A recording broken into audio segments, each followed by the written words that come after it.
to the British Chamber of Commerce in Taipei's podcast, hosted by me, Steve Parker. This is a series that brings a fresh perspective to leadership, motivation, and how to succeed by talking to a diverse range of CEOs, business managers, and world-class talent. We also offer some personal tips to help you in your career. Each episode aims to provide a snapshot into the life and philosophy of some of Taiwan's most successful leaders, and to find out more about why leadership matters. This week, we've got a 2-for-1 deal. We've got Florian Rustler and Jimbo Clark, two innovative trainers. Jimbo founded innoGreat in 2007 to help clients and has worked in the HR area for a very long time, longer than he probably wants to admit. Florian is the founder of creaffective, which is based in Germany and Asia, and is also a consultant as well as a best-selling author. One of his books called Future Fit, which I think is a fantastically apt title. I've been lucky enough to work with both of them on some workshops that we've run for the British Chamber of Commerce. And today I'm just looking forward to hearing their perspectives on the future of work and their own leadership styles. Welcome, Florian. Welcome, Jimbo. Thanks, Stephen. Thank you for having us. So it's going to be interesting today because normally we have a one-on-one conversation. So I'm going to address you and use your names as we go through it, just to make it easier for us to connect. Maybe I'll ask you, Florian, as well. You've been in Taiwan now for a reasonably short period of time, for your second trip out here. But yes, I just wondered if you had kind of certain processes as a leader when you're going through your day. We talk to everyone and we ask them kind of, how do you process your mornings to get you into that kind of achievement mode? I hope I doesn't sound disappointing, but I don't really have a lot of routines in the morning. Just something very basic. So I try to get up and do just a little bit of stretching and exercise to basically wake my body up. It's breakfast, taking care of my son, going to school if he can go, which apparently at the moment he cannot. And then, which might touch upon a later topic, I mostly, if I'm not at the client, I'm working from home. So being here in my studio, and then I'm pretty quickly, whenever I start, sometime after breakfast, then I'm in my studio and start working. Jimbo, you as a trainer, you have a certain relaxed kind of easygoing style. I'm still trying to figure out what my routine is because I've always said I'm a Gemini, which is true. And there's really two Jimbos. There's the Taiwan Jimbo and there's the Jimbo that gets on the airplane that does work. And so up until 2020, I was on the road 40% of the time, and 80% of my income came from being on the road. And so there was on the road Jimbo, and he had very definite routines of what he did and didn't do. And then there was in Taiwan Jimbo. And in Taiwan Jimbo was just kick back, relax. I don't have to really represent a brand here because I don't have a lot of clients here. And so I would be pretty lazy. I'll be honest with you. I was like feast or famine. Now with COVID, there's no feasting. Or maybe I should say it's all feasting and no famine. So it's really screwed up my routine. And so for me, what it is, I'm driven by the creative spirit. And it's like every morning now when I wake up, I'll say, okay, what project am I working during the cracks of the day? So if I'm not delivering, if I'm not working on a client thing, what's the passion project? So like yesterday, I just finished rewriting a book. That's been what's driving me. So there's always some passion project that's driving me out of my complacency. What you're talking about is the routine and lack of routine. Now, for those who are listening to this in about 2 or 3 years' time, we're currently going through the kind of the headiest part of the COVID-19 response. The interesting thing about this, talking about the kind of the world of work and how work is changing. I'm hearing from Florian this kind of routine that you go through. And I ask all leaders the same thing about how they get from this sleeping dormant state into their mode of work. What you're talking about, Jimbo, is that work itself is changing for you. So you kind of don't know what work is going to be for you in a sense at the moment. Well, and one of the words that we use is working from any when. So they used to say work from anywhere, but now I can't work from anywhere. I have to work from home. Right. And so I don't even have a choice in where I work. And so last night I was delivering in America till midnight. And today I took a nap from 1 o'clock to 2 o'clock to make up for that because I've got to be able to work from anywhere. Florian, I think you got something to add to that. Yeah, I think that was about to say, with that change now and also clients accepting that we can work virtually, your routine might change a bit every day in that sense. But at the same time, it's also beautiful because it provides a lot of flexibility. It's interesting because, this is it's the British Chamber of Commerce. We're putting this podcast together. And one of the interesting things that the staff and I have discovered is that we are in many ways more efficient when we're not in the office.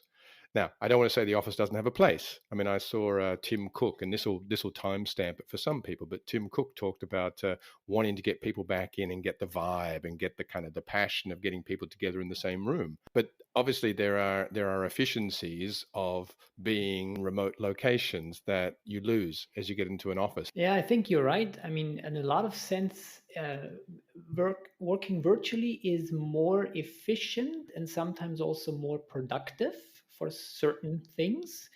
And at the same time, if you look at like the overall, let's say, productivity, but also cohesion of teams, there are certain non-efficient elements that are helpful and necessary to make, for example, a good team. And of course, they don't happen automatically in a virtual setting. I think that's where part of that argument comes from. We have to go back to the office because there is just some stuff happening on a personal connection level. I always emphasize this. It doesn't happen automatically in a virtual setting. And I also emphasize that you can make it happen also in a virtual environment. It's just that we cannot assume that it will happen in the same way as in the office environment, right? So I would say here this is also the trade-off. And hopefully in the future, what we will have is that we have a choice and we can make informed decisions when we use what kind of format, and also to see what is the advantage and disadvantage and what trade-off are we willing to take. I saw you two facilitated a very successful workshop that I was lucky to be an attendee at not so long ago, talking about the future of work. And there's an interesting document which we'll try to share with people as well. I mean, the thing that came out of that was that people are changing, they're having to change, but also I think certain things were making people afraid. I take a very, very, very quick example. I went to a bank today and tried to transfer money from one account to another account. And it took me 35 minutes and I had to fill out about 8 forms. Now, in other places, in other locations, in other banks, that would have taken me about 10 seconds, and I would have just done it with my phone. But the point being that different, different industries, different people who interact with their processes. You said it, Florian. I think that people are afraid of the change. Well, they get used to doing it a certain way, as Jimbo alluded to. Were there fears that came out of this changing work? Florian, I'll throw to you first. Well, some of the fears that, as you said, there will be changes, which I think is a good thing as well, because it's also an opportunity. And then, of course, that might lead to, first of all, bringing some people out of their comfort zone. And it might also lead to a change in the way we do things, and requires some unlearning and some relearning and some adaptations, basically, in the way we do things. And of course, I can relate. You mentioned the example of the banking system here. They will keep running it until they have a compelling reason to do it differently. And maybe now, with the recent development, it catalyzes their thinking about how to do this differently. And it's also not that we don't see other examples on the planet that how it might work differently. These are some like of the natural fears that might come up. Is it's uncertainty. We don't know exactly what will happen, and maybe things are going to be uncomfortable or different or challenging for me. And I think that's a natural first reaction often to have. At the same time, I think it's inevitable. Some things will have to change. The thing that came up and comes up often, well, there's two pieces I see often mentioned. One is, how can I manage performance if I'm not overseeing people, if I'm not standing behind them and looking at their screens, and if I don't see them punch in at 9 o'clock, and boy, if they went to lunch at 12:20 instead of 12:30, and so there's this, it's lazy, in my opinion. It's lazy the way conferences were lazy. People work so hard to get to a conference just because it's easy once you're there. So there's this fear that if I am not an authority, if I am not overseeing, then human nature is such that people are going to slack off, and everything's going to be best. So that's one fear. I think the other fear, there was always in a lot of workshops that I ran in the past, there was a lot of questions about work-life balance. Now people are looking for life-work balance. They've got their kids with them. They, all these things. Oh, I don't spend enough time with my children. I don't spend all this stuff. Now it's like, oh my God, I don't spend enough time with my clients. I don't spend enough time with my colleagues. What it really boils down to is mental health. And is the workplace that you are managing as a leader one that is fostering mental health and growth in your employees? Do you value the development of each employee's not competencies to deliver on a goal, but their development as a human being? um, and I think that the shift towards virtual is forcing people to also shift towards valuing shifting the value of the human. And just one quick example of this: a year and a half ago, if you were on a conference call with someone and your child came into the call, you would apologize, and you might even yell at your kid, "Daddy's working, you can't come in here now. I'm so sorry, everyone. This is so unprofessional." Because I'm not a human. I'm an office worker. I am my job title. This is all that you get of me, and this is all I should be. Now we are getting to know each other's children. We're seeing them on a day in, day out basis. "Hey, Caleb, how you doing? Oh, yeah. Oh, that's great. You drew that." So we're becoming a part of each other's families' lives. And I think that's a more humane approach.